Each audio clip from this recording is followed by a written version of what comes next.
Estudo de instituição. No estudo de instituição com fotografias, a primeira fase está em saber os fatos e acontecimentos históricos que estão ocorrendo ou ocorreram no tempo estudado. Ao escolher o local, temos que situá-lo no espaço territorial, especificar com detalhes a posição geográfica. Ao analisar uma foto, vemos como era em determinado tempo sua iluminação, a disposição das pessoas e, havendo algo diferente, podemos relatar até mesmo algo curioso.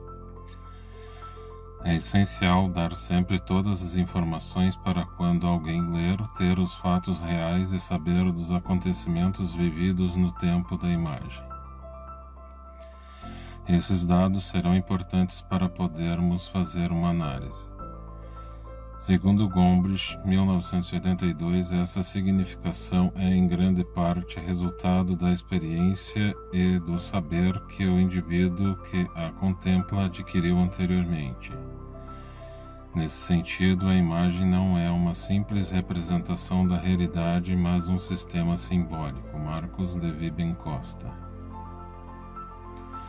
Ao analisar a foto, podemos saber qual a simbologia que representou ao retratar a realidade vivida, saber qual foi o sentimento que a foto produziu e, ao ver, podemos interpretar.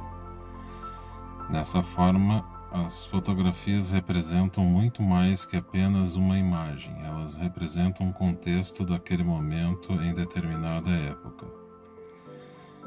Ao fazer o estudo de instituição de uma escola, é possível fazer comparações e pesquisas das mudanças ocorridas e quais os impactos que essas geraram na comunidade escolar.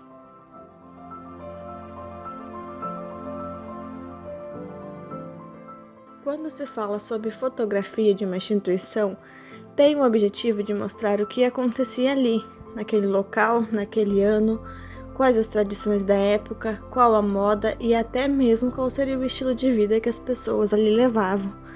Portanto, quem vê e quem lê o estudo institucional não vai apenas olhar, vai interpretar e entender a situação na qual as pessoas e a instituição estavam inseridas.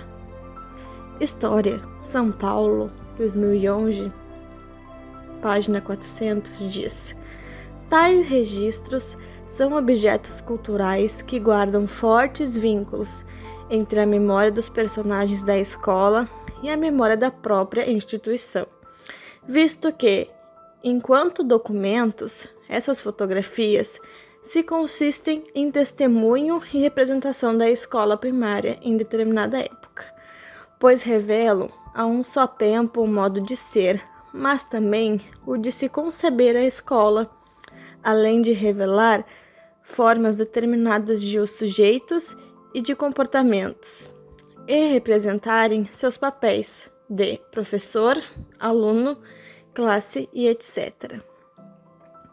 Esse estudo trará ao leitor como era a vida e o fará entender como eram construídas as relações sociais e os contextos humanos, professores, alunos, diretores e as suas respectivas posturas, e sobre as práticas escolares, festas de encerramento de ano letivo, entrega de diplomas, desfiles e comemorações cívicas e solenidades.